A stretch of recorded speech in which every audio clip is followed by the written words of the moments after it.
What's up guys, it's Richie back yet again, and this is the second part of Richie's 5 kind of 1 2 3 4 5 year reflection. Be sure to check this out.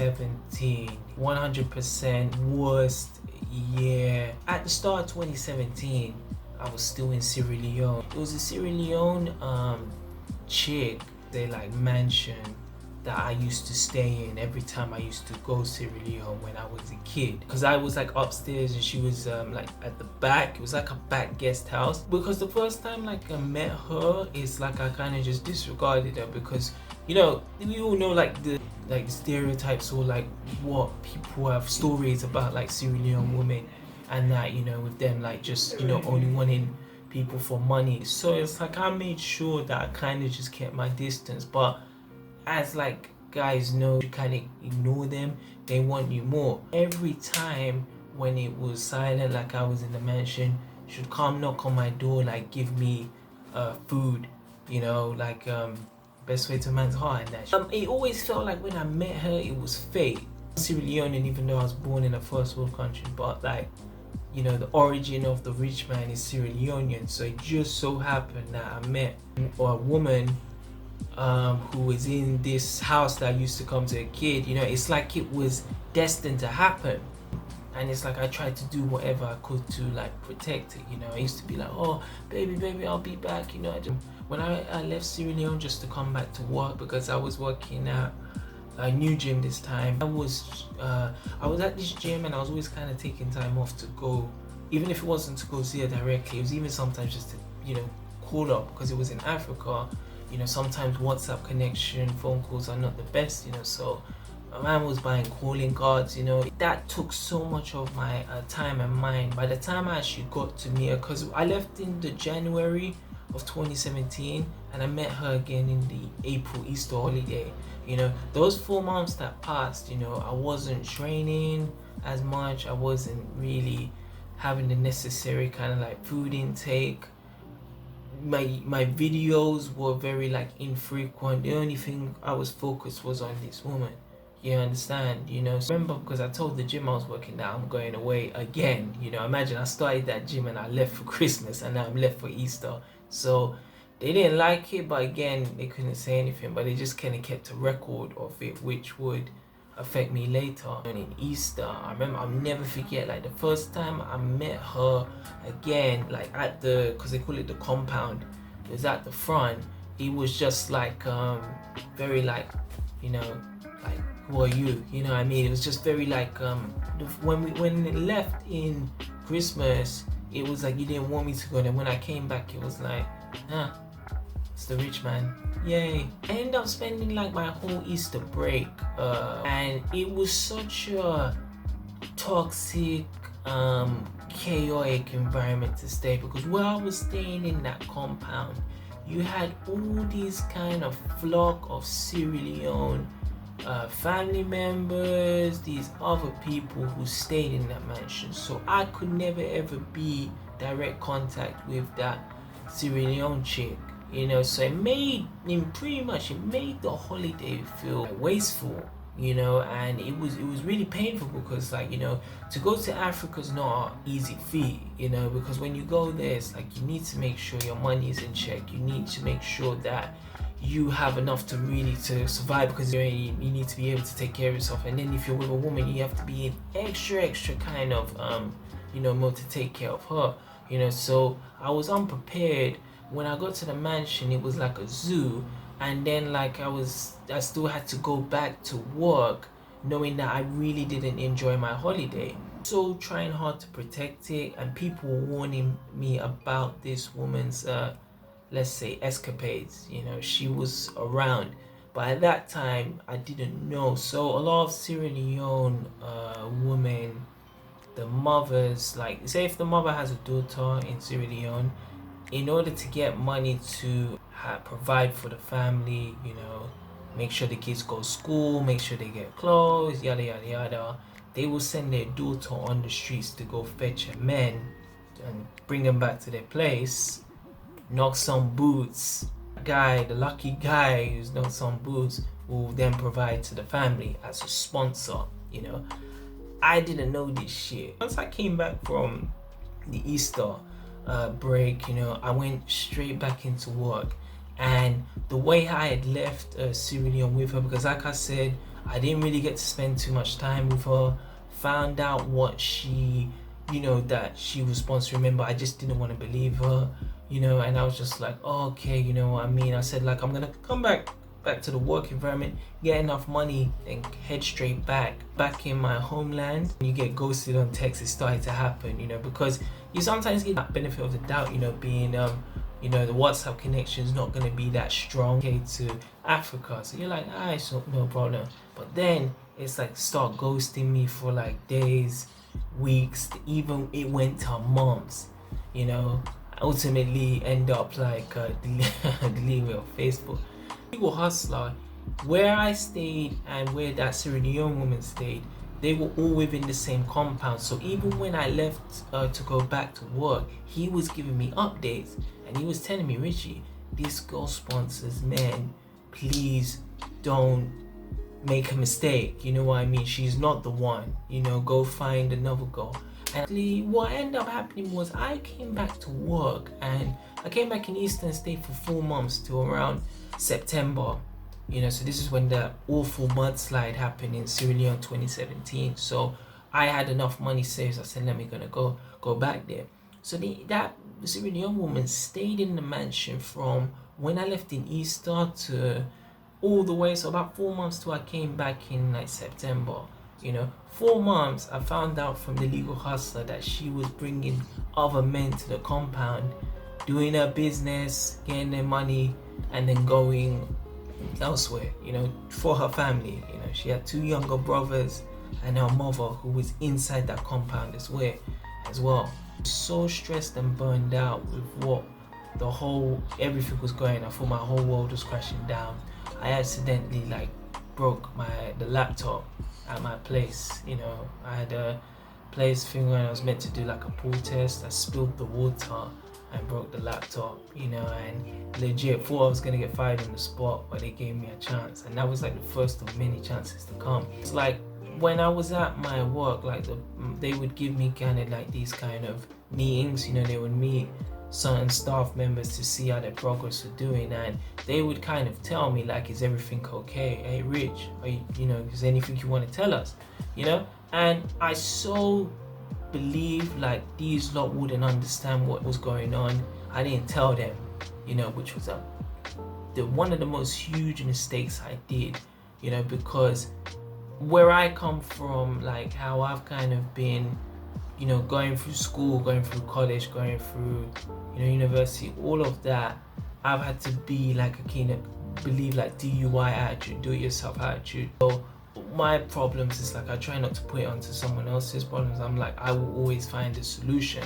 This was one of those cases I never felt like I'm gonna find the solution to. Like everything just was like, this is, you know, I mean, this is it. Like I couldn't even like find a way, because I was like, well, you know, I really like this girl. She's in a place that I've been in as a kid, you know, and I'm working, you know, and I'm not, I'm Sierra Leone in blood, but I'm not a Sierra Leone resident. Someone has to step up and do something, you know. Because I wasn't able to kind of like take a full grip of the situation, I just started to deter, you know. I lost weight. I remember my skin started to be like scaly. I started to develop acne, lost my confidence, you know, and was very depressed, you know. And one of my family members went to the mansion to go kind of do business, you know, I ain't gonna say who, went there and saw what was going on, did absolutely nothing. I came a week after that family member, and guess what I saw? I saw the Sierra Leone woman who I hooked up with and had a relationship before, with another man in the same mansion that I was staying in as a kid, in your house with another man. And it gets even more better than this. That day, I remember I come here there, and someone who knew me, like you could call him an uncle, basically had to see her doing her business right in front of me. Worst ever scenario I'd ever faced. You know, even to this day, words cannot describe pain. Like I ended up leaving Sierra Leone, and it was crazy. The last words I heard from that Sierra Leone trick, I kid you not, you know, I've made videos of like joking about it, but she said this. She said, "Give me 1,000," which means to give her money, Leones, you know, and it was messed. You know, I ended up leaving, and I remember when I left her that day, I was kind of just contemplating. I said, if I make it through this one, I'm gonna find a way to get even. You know, one thing, I'm a nice dude, no charming and that, but like I'm all about like an eye for an eye. Leaving that day, returning back to my homeland, and I was like, yeah, I mean, if I can do something, I will get even, you know, but it's gonna take time. Oh, just so betrayed, and so like they got me, her and that whole family, because she kind of knew the way how I felt about her, and she took advantage of it, you know, like God, you know, because I felt if that whole situation was under some other kind of leadership, they would have not played like that, you know, they would have already been kicked out, maybe even worse. But she knew the people who were around, because like I said, I'm not born from Sierra Leone, I'm just a Sierra Leone kind of mascot. I was not born from there, you know, so I was handling business over there and at the UK at the same time, where the people who have migrated from Sierra Leone to first world countries for almost 20-30 years did absolutely not a damn thing. You know, their response to me was just forget about it. And I would just like, again, where is the logic? If you have a ex woman or girlfriend, you do not keep them in a house that belongs to you. You know, basically, you keep them there, then even you come there and you see that, you know. And it's like I had no energy to kind of do anything. And 2 months, this was in October, I came back, so 2-3 months passed by, and I was just like, man, how can I go forward again, you know? Because you gotta keep in mind at this time, which I forgot to mention, I applied for Canada then, you know, like IEC application to get a visa. Didn't go through because I didn't hand in the right documents at the time. The job that, you know, I had chances after that, you know, they end up firing me. It was actually 2 jobs I was working. I was working in the gym, and I was doing part-time security, because I used to have like a security badge. I used to do part-time security just to make up, you know, this whole you know, just to make up money to like get to Canada. And if I was with the woman, just to try and support this whole dream, I ended up losing that. Obviously lost the woman, wasn't making like videos, wasn't training. It felt like my thing was over. And the worst thing is, when you think it's like over, try to speak to people. For someone who's had this experience, try to speak to people who are actually going to listen, you know. This was around like a week before the Christmas, you know. I found myself with 2 new jobs, and was just like, again, there was no change, you know. My attitude was just like, you know, I just felt like a Resident Evil zombie, you know. It really took like around, I remember one time I just woke up and everything was gone, you know what I mean. It felt like a spider bit me and turned me into a superhero. One day I woke up and it was gone. I forgot about everything, forgot about all the nasty stuff I had to do with that woman, all the, you know, nonsense I had to deal with at my job. I completely forgot everything, and I was like, okay, you know, this means like we've been given a second chance, you know. What are we gonna do to kind of make sure that doesn't happen again? I remember when that time happened, I picked up a notebook, and I wrote down everything that went wrong in that year of 2017. Major thing that I always penned down that happened, that was the family. If you know, and I've done a video about toxic family members, a lot of this derives from that, you know.